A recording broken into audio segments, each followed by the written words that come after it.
Hello and welcome to the Social Recruiting Show. I'm Katrina Collier. I'm, of course, author of The Robot Proof Recruiter, and I am a speaker and facilitator. I am joined by my, here he is, gorgeous co-host, talent acquisition professional, the one, the only, the amazing, and tardy, very tardy, Glenn Martin. Hi, Glenn. Hello. That was like seat of your pants last minute. Just how's my mic this week? A little bit loud or just on? Better. All good. I'm pleased. All good. You're here. Okay. We are. We're super excited this week to be talking to Keith Moutter. I know I can pronounce it correctly. From Recite about inclusion, but of course we wouldn't be here at all if it wasn't for our amazing sponsor, Enterprise Alumni. Thank you for keeping us running for another week. We're so grateful.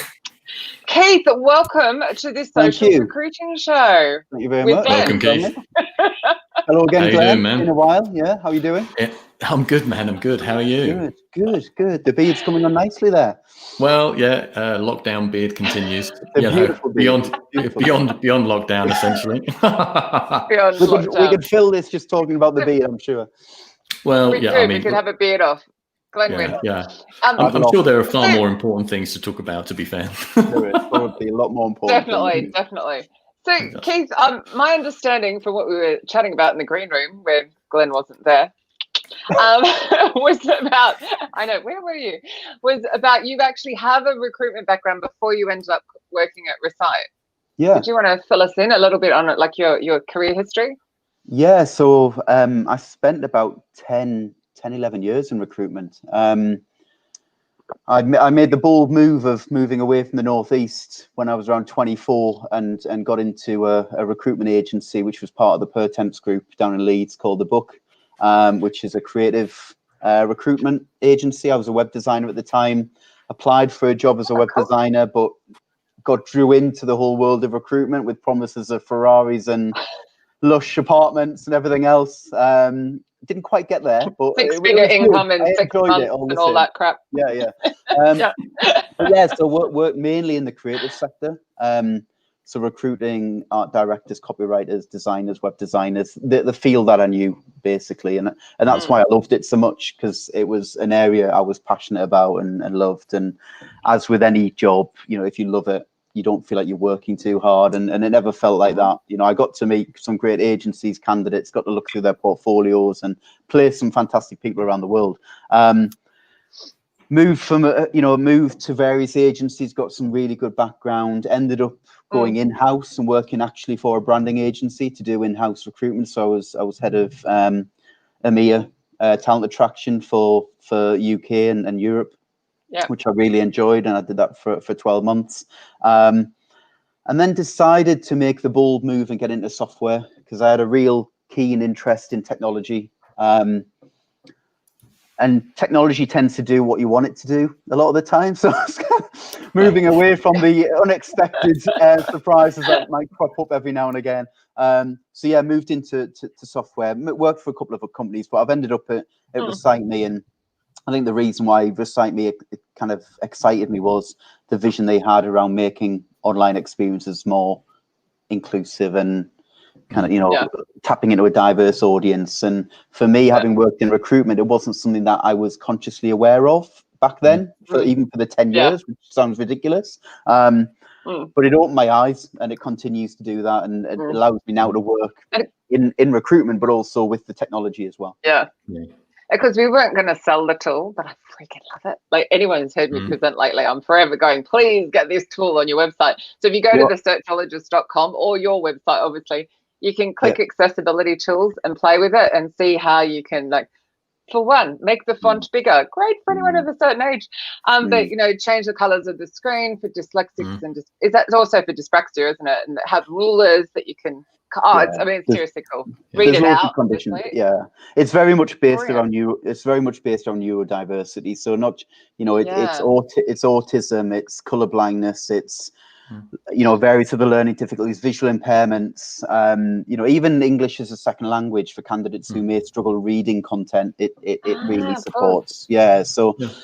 It's brilliant, and there's so many areas within recruitment where neurodiversity can make a massive difference, whether it be positively or negatively, and that's one of the things certainly that I wanted to obviously discuss with you guys today as well, is the area sure. of neurodiversity and how that plays a part in online accessibility with regards to recruitment as well. So Keith, give us some headline stats if you've got some to hand, and just in terms of the amount of companies that are talking about hiring neurodiverse talent, but actually don't have the kind of software and pathways in place to actually hire those talents and make it a great experience for them. The whole recruitment piece, basically.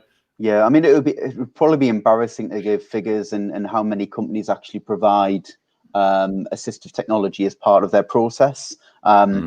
Very few, from my experience, which is surprising considering how long the internet has been around and how long disability and neurodiversity has been around. You'd think the two might have met somewhere before now, but there's still kind of, they're still worlds apart. There's still a big plane journey to make to meet the two together. But I'm finding that there is a growing interest in this. I must admit, from an internal point of view, more than from a recruitment agency perspective, we have got a number of recruiters who have signed up to us. So like Mawson, Search, Ganymede and Investigo, various other recruitment agencies. But I'm seeing huge positivity from internal recruiters and heads of talent, because they are generally working with heads of D&I to make sure that the whole inclusive piece is carried out throughout the whole experience, whether you're an employee or whether you're actually a candidate, for the first time visiting that careers website and understanding if that company is the company for you and whether that role is for you. And now it's so much more than, is the salary right? Is the role right for me? It's all about culture and will I be supported? You know, let's say a candidate's heavily dyslexic. They'll be nervous just entering the whole process to begin with. The last thing they want when they visit a careers website is to be throwing a load of barriers and friction at them already, and they haven't even made an approach with their CV yet. God knows what will happen to me when I get to the assessment stage, or I get to, talking to somebody and I've got to explain why I might not be able to do this or might not be able to go through an assessment centre because of my dyslexia. So it's and there's so much history on that as well. Like when I was talking about Ireland Hello did this brilliant Disrupt HR talk about I'm dyslexic, I must be stupid, because of course that's what happened at school. That seed was planted because she was struggling to read. So it's made her very creative and extremely successful because she's found workarounds for everything. But as you're saying, like you've got an extra layer of almost nervousness because you're thinking, gosh, what if they don't like the fact I'm dyslexic? I must hide it, because it was almost like you should be a bit ashamed of all of these things. So it's, and I go back to school was like 30 years for me, but I had a school friend whose sister was Down syndrome, and it was hidden from us. And it was like the world has changed a lot in a very short period of time. But you think about, there's still that sort of lagging, almost shame. I'm saying that correctly. And I think for a lot of people, and I think for a lot of people, they want to achieve on the positives. And a lot of people embrace their disability in many ways. It's a positive. You'll find a lot of people who have moved into engineering or creative roles in terms of jobs. They excel because it's extracting the need for words. So they excel because numbers are their friends, and creativity is their friend. So they will find the actual process from that point of view a lot easier, because if they're doing an assessment for those type of roles, they're actually finding it really comfortable because it's an area they're thriving and they're comfortable with. As soon as you start putting written assessments or or certain other barriers for various people who have different conditions, it starts to affect their confidence. And I'm sure companies must have lost out on thousands of excellent candidates because of something you can't see. That's the scary thing. You can't see it unless someone tells you. Exactly, and they're not going back to the shame thing, because it was like, you must hide it.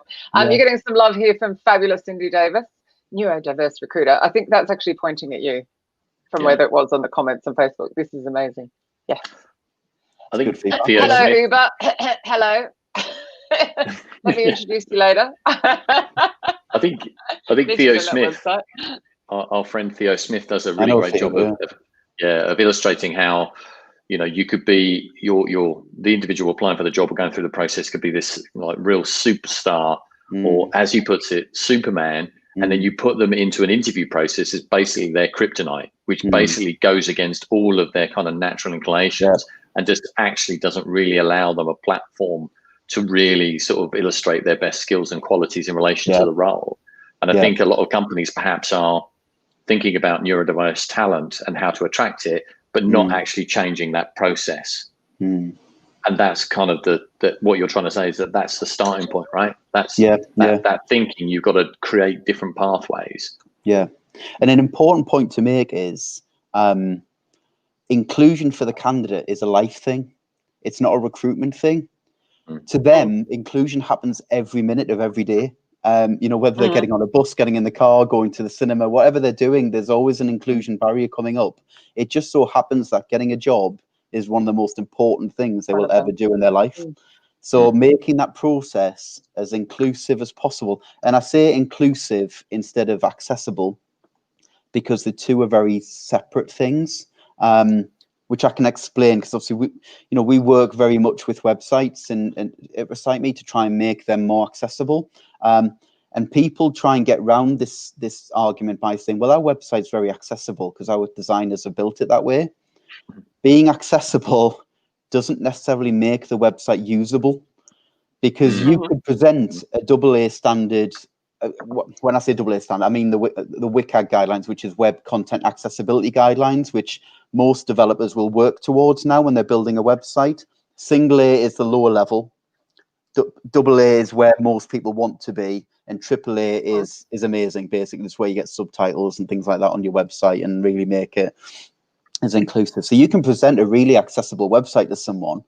You could even tell them it's AA standard, unless they have assistive technology or something they can use to make use of that work. It's still a website to them, and it's still frustratingly full of barriers. And that's the frustrating thing I get when I speak to a lot of people. They use the word accessible very freely because it's a word they're used to. But a good equation is accessible plus usability equals inclusion. And that's where the inclusion piece comes from, giving people the tools to be able to change the way they live their life and navigate around things that may have barriers. Okay. I was going to say, do you think that people, when they talk about accessibility, they think about it from their perspective?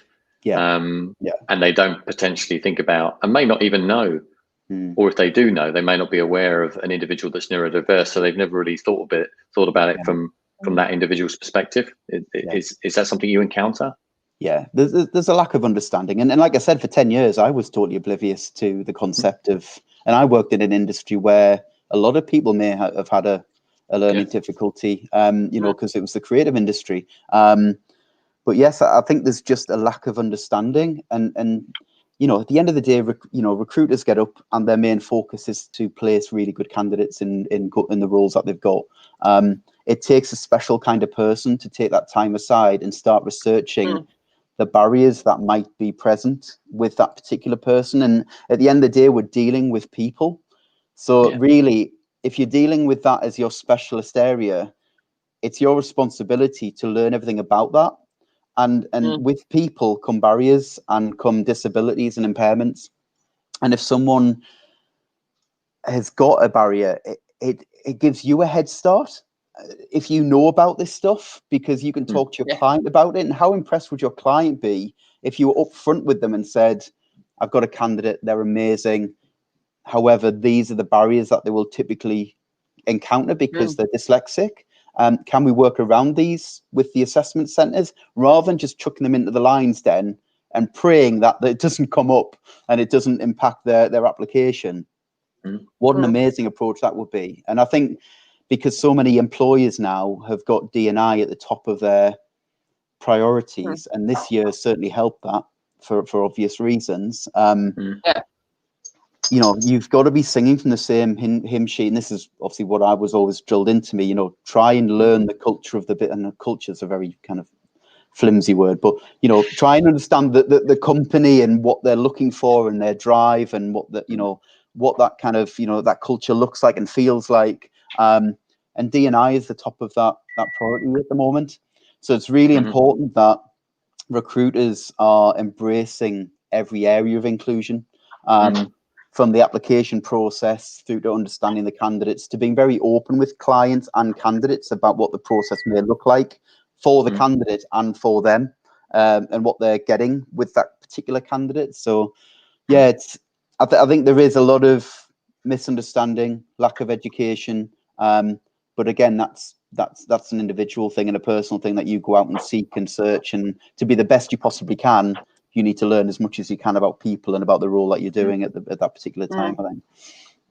And because we're only talking about the getting them through the first bit, I'm sure there are things that we should be doing inside the building in the interview process. Well, you mentioned assessment center, but just, or even hiring manager behavior.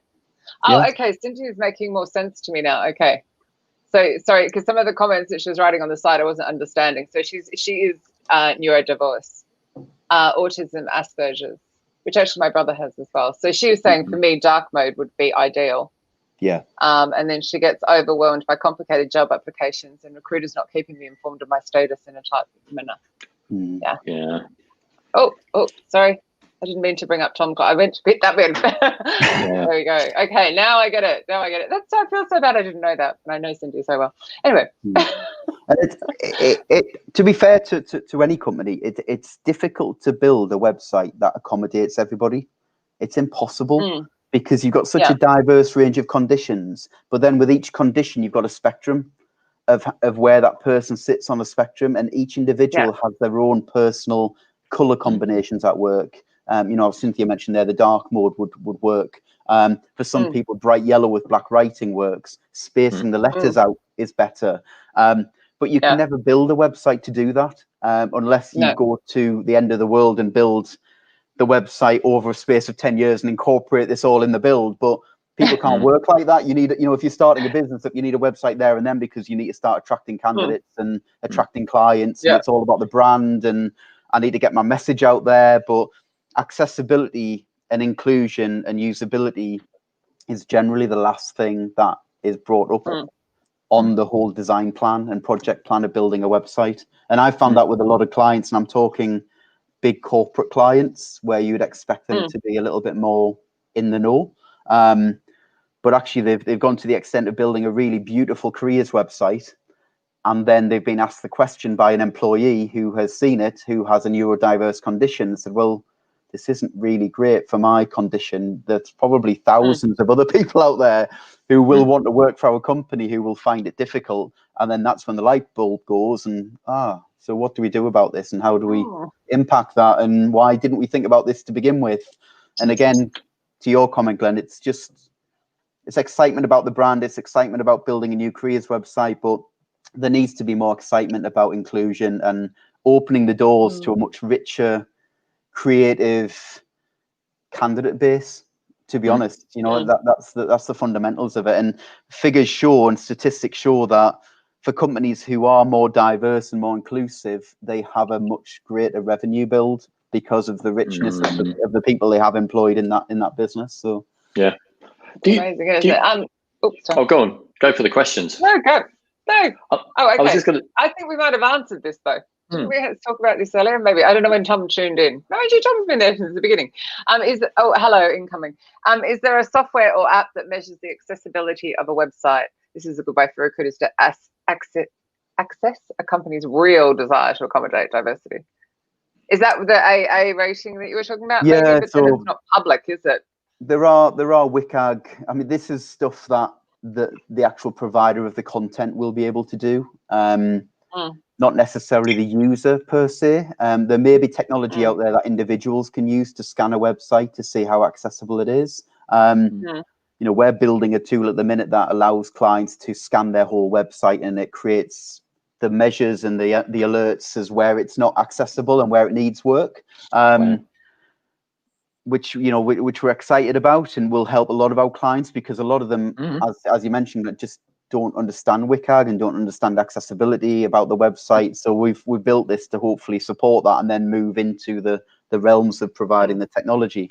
But yeah, there will be tools that I don't know of any personally that an individual can download to scan a website, but I know there are many companies out there that do provide technology that allows the client to evaluate what they've got so they know what work they need to do to make it more accessible to their user audience. So here's a curveball question for you, Keith. Not meant to. He's actually 5 minutes early. He normally gives them at 3:25. Yeah. If I go dark, you know why. Yeah.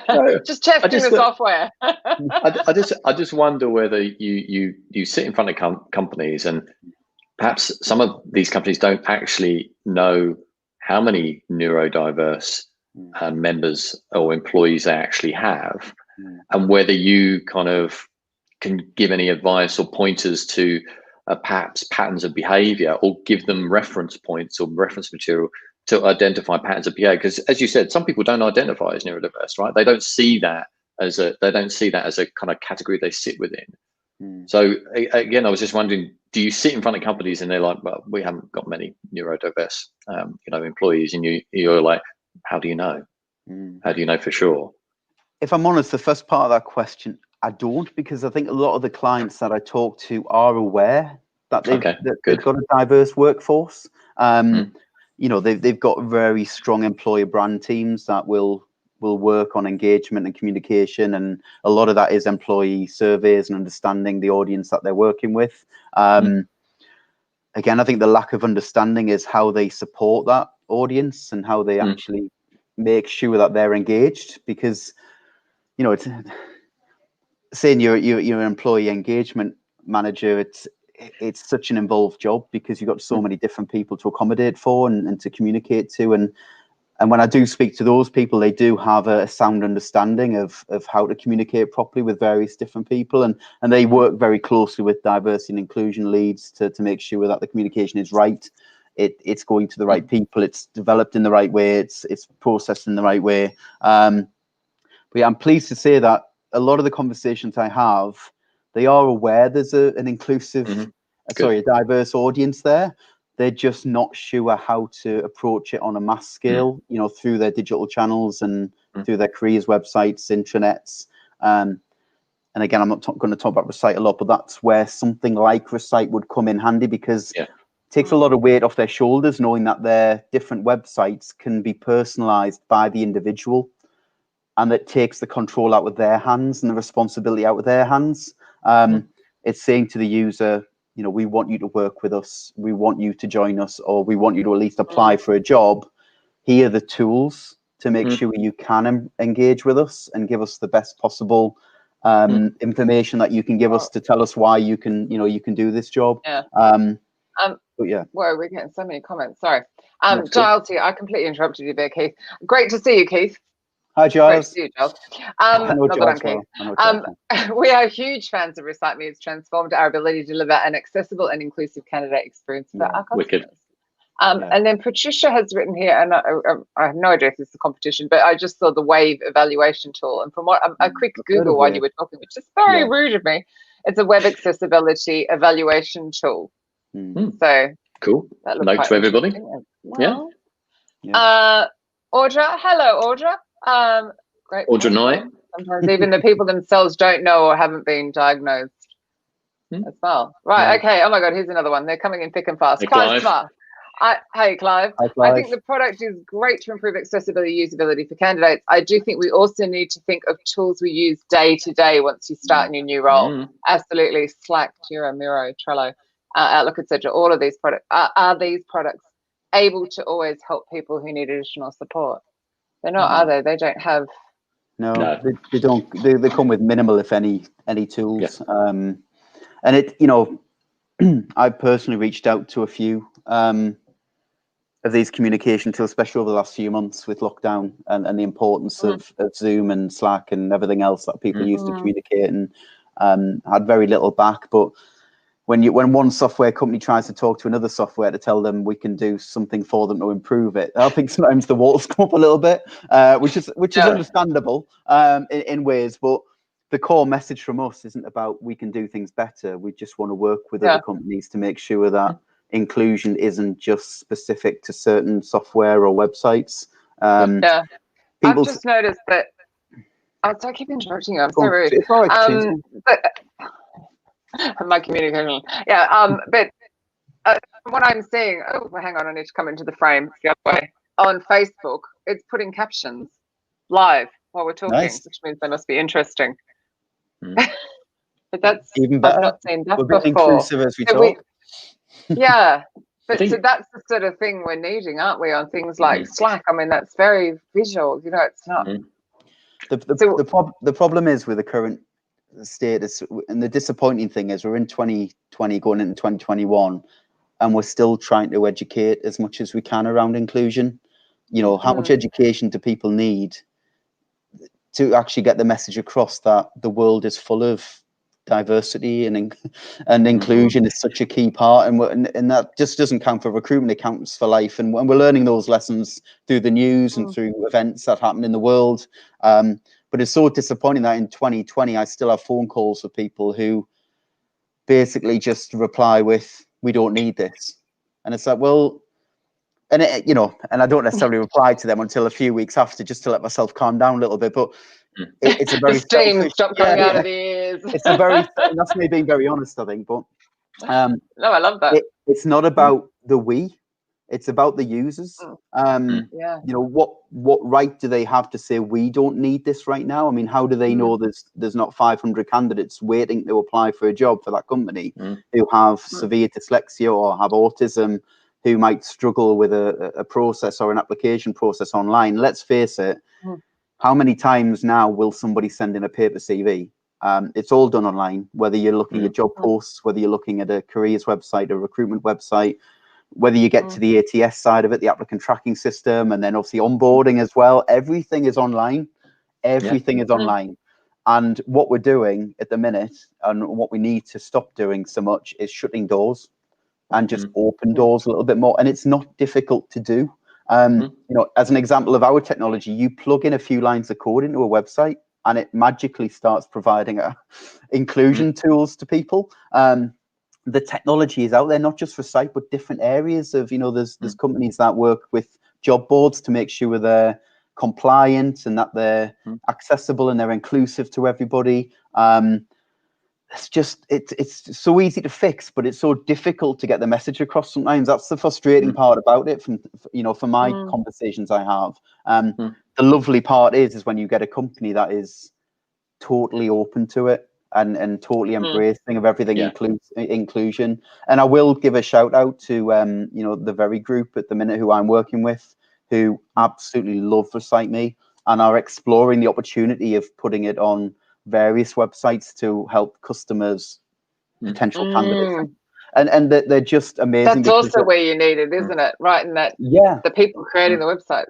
Yeah, and exactly. Anyone who's got a WordPress website, by the way, it took me like a minute to install it. Yeah. So, really easy. Yeah, you know, it's and easy. how many people have those? So yeah, I think it's an interesting point you make, Keith, in the fact that, you know, the world now is using remote collaboration tools, which does perhaps present greater challenges for some neurodiverse categories, you know, in terms of that fatigue. So as Cindy Davis says, that Zoom fatigue may hit them quicker perhaps than others. And it's really about thinking about that complete, you know, kind of, I guess, technology state. And is it really collaborative? Well, is it really inclusive? Not just the external piece where people apply, but the internal piece as well, right? Yeah. Because, you know, candidates become employees, and there's no point dangling the carrot while they're a really promising candidate, and you want to make the best case possible for why they should join the company, and then they get to their training stage, or, you know, they get to use a learning management system or an intranet, and it's just tone deaf in terms of inclusivity. It's just literally, you know, wow, you know, you sold yourselves as an amazing inclusive business, and the candidate experience couldn't have been any better.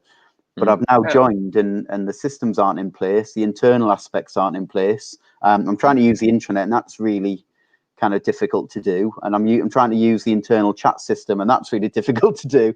So there are so many minefields. My email. Yeah, exactly. Yeah, there's so many minefields, and there's so many areas and people that get involved in this. And it's not just one person's decision at the end of the day around inclusion. You know, I work with heads of D&I, heads of talent, heads of communication, heads of marketing. All have responsibility for different platforms throughout the business. All digital platforms, all getting a large volume of people using them for whatever reason or other. And there's so many different areas in which you can impact inclusion. And again, it doesn't take a lot to do. It just seems to take a lot to get that agreement from the business sometimes and get everybody on board to do it, which again in 2020 is quite surprising. I personally think anyway. Yeah. Does the technology work across all website development technologies? Hello, John. Katrina, I mentioned, obviously, why would I speak in a third person? WordPress. What about Squarespace, native PHP, etc.? So the way a site works is as long as you can add bespoke code to your website.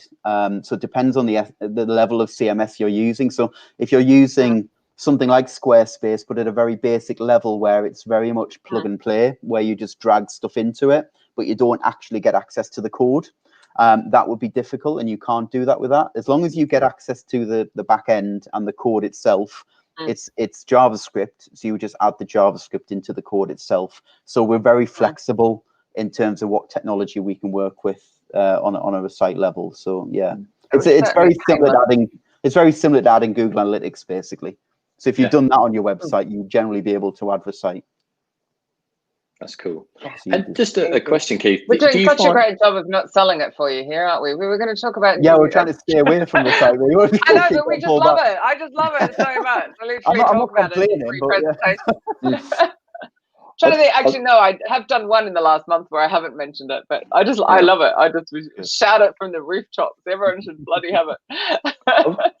I was curious to know whether many companies contact you specifically about perhaps their kind of grad career pages. The reason I ask this is my nephew is neurodiverse, and from college to kind of securing a job, he just hit the wall in terms of these kind of grad application kind of websites and stuff like that, and just for him it just didn't work, and he managed to secure his ideal job in a face-to-face interview.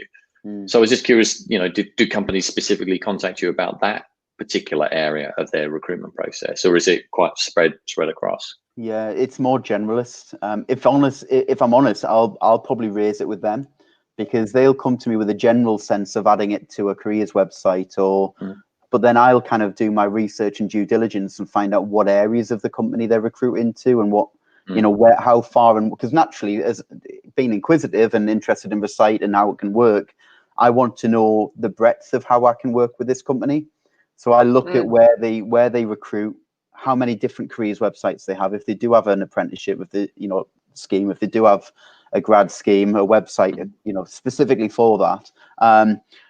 So I think again it's probably lack of understanding of maybe what ReciteMe does initially, or what accessibility is on a website initially. They just come with a very general idea that we need to improve diversity and inclusion in our recruitment. Then I'll break it down for them and really pose a lot of different questions about how they approach inclusion on various different platforms. And then sometimes they don't even think about the intranet.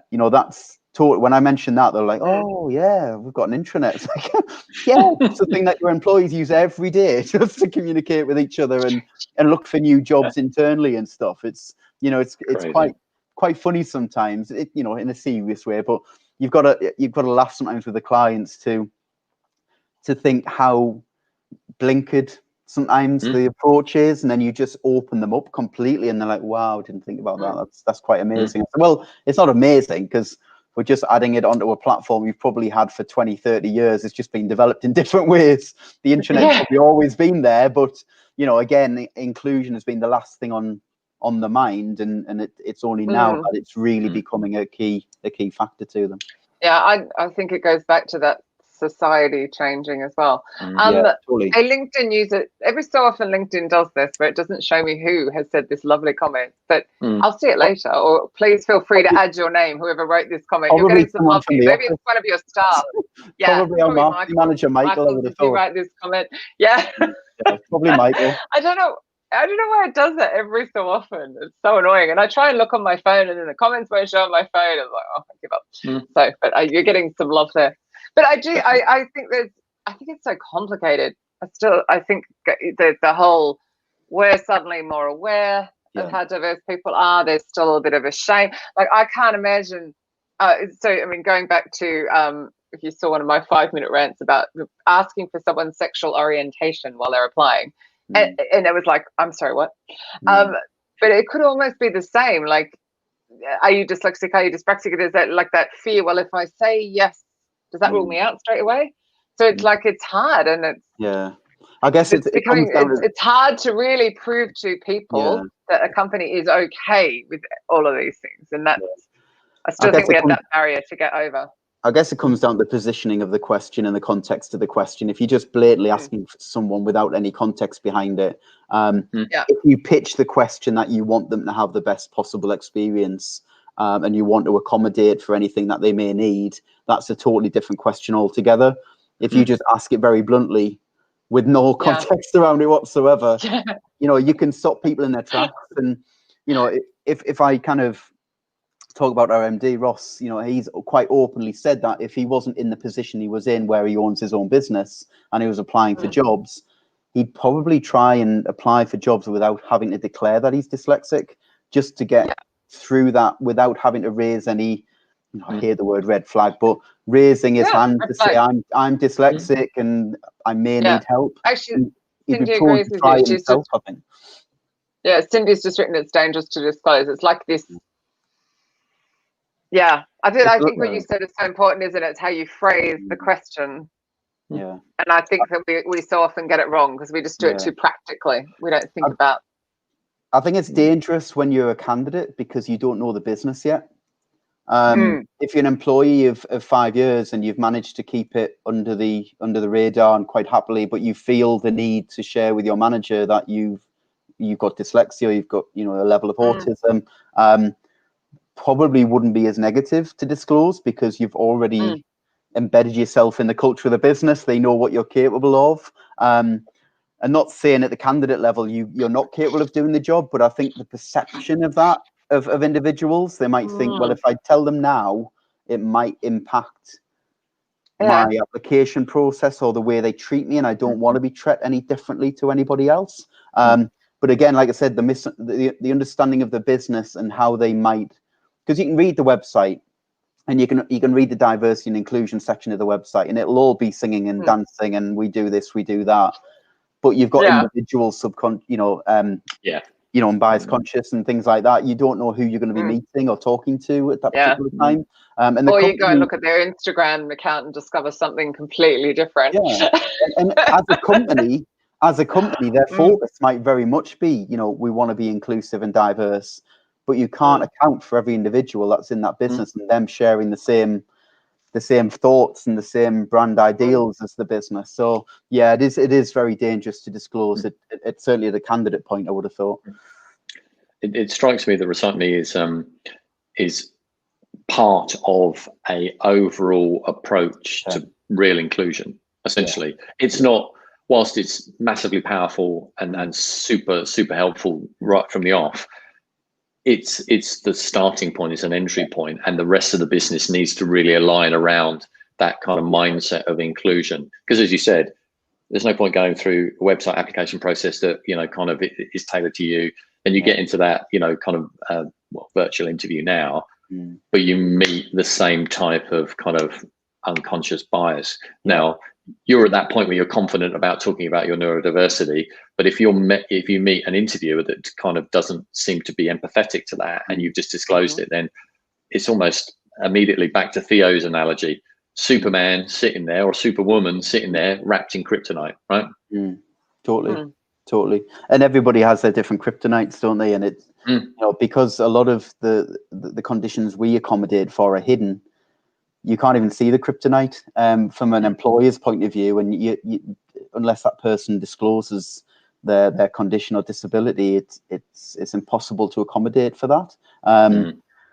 But as you say, I think it's just that need to educate companies and employees, and certainly hiring managers, around, you know, understanding neurodiversity a little bit more. And there are companies out there who go out and work with companies. I mean, there's a great company called Crease Puddle that are based in North Yorkshire, who also have a site like you, Katrina, who go out and work with companies to support them in understanding neurodiversity in a much deeper way. Certainly hiring managers and employees, and making sure they're fully aware of how that can impact the business from a recruitment perspective, right the way through to you know, through to the employee base as well. Did you call them Crease Puddle? Yeah, they're called Crease Puddle. Yeah, great company. It's wicked. Great name. Cool name. Yeah. Crease Puddle. Yeah, I like that. Yeah, I love a good company. Yeah. Crease Puddle. Okay. Yeah, it's good. Yeah. Check them out. They're really good. Really good. I just want to go and read how they came out with Creased Puddle. I do want to go into a bit of a sales pitch mode here, Keith, just to kind of really emphasize how great Recite Me is. So just in case anybody didn't pick this up during the course of the show, how quick and easy is it to plug in Recite Me into your existing kind of careers website, etc.? How easy? Come on, tell us quickly, timeline. It literally takes minutes. I mean, as long as it takes me to tell you how long it takes to put it in, you'll probably put it into the website. So we just provide, we take the domain of the website that the client wants to add Recite to. We add it to our API. We then create a link for the client to log into. They get access to our API, and in that API, they'll get access to our code, which is unique to them. It has an identifier key. They will add that code to typically the footer of the main page of the website, the global page of the website. Not every page. We use cookies to make sure it translates through the whole site, so people don't have to constantly make the changes as they're moving through every page. And the only thing, the really neat thing about is the button itself that launches the toolbar. And this is really important. A lot of people underestimate it, but if you can't see the button to launch a tool that helps you with inclusion, there's something going wrong. That's like the opening point of it. You know, it's like bolting up a door and asking someone, can they not get access to the building? It's ridiculous. So we try and put a lot of emphasis on that. And I think the one thing to mention as well is we focus a lot on statistics as well. So we don't just provide a toolbar and hope and pray that it will help people in some way, shape or form. We actually have a statistical element to a site where we can provide reports showing clients how many times it's used, what features we use, what languages were chosen, you know, what scale somebody enlarged the text in some cases, whether it's used on a mobile or a desktop as well. So the fact that it works on mobile, I love the enlarged really text important thing. Yeah, and I know you like the magnifying glass as well, Katrina. Anyone over a certain age just wants to enlarge the text. So it's just, yeah, it's really cool. It is a go-to feature, I must admit. It is a go-to feature. It is. Yeah, like, some of these sites, the font's so small, so you're like, oh. Exactly, and that's the starting point. You know, most websites will have small text and typically black writing on a white background, which is problematic in itself. Which is where the color I realize my button's not good for the accessibility tools, but I need someone to write some code for that. But yeah, it you know, it has as you say, Glenn, it's one of many things that people can be doing in this day and age. You know, technology has grown so much, and it's so easy to add things like this now, and not just for Recite Me, but any tool. You know, whether you're an individual adding it into your browser, or whether you're a company providing it on your website. Things like this are built to make it low maintenance, but high impact. And that's the key thing. It's low maintenance, high impact. And how can there ever be an argument built against something that's low maintenance, but really high impact in a positive way? I think it just goes back to how the human's using it. So as you said, like realizing that it's needed across all of the technology that someone's going to use, and I think that's just not been thought about. Thank you, that was absolutely amazing. Yes, I know you didn't want it to be a sales pitch, but we did love it. So thank you. But there was tons of other. I didn't engineer the sales pitch. I'll feel guilty if I leave this knowing I've engineered a sales pitch. You absolutely didn't. There was some absolute gems in there that I hadn't thought about, so that was very cool. Plus, of course, Crease Puddle I'd never heard of. Next week we have Felicity King on the show. I've completely forgotten what the topic is, but I know it's cool. Our queue of people is just a bit long. Keith waited months to come on, so which is cool for us, but it's not so great for the guests. You were lucky you made it in 2020. We're booked into January. It's brilliant. Wow. Yeah, no, we really are, which is awesome. Thank you, everybody, for all of your comments and all of the support for Keith and us. We appreciate it. Thank you, of course, to Enterprise and alumni for keeping us going.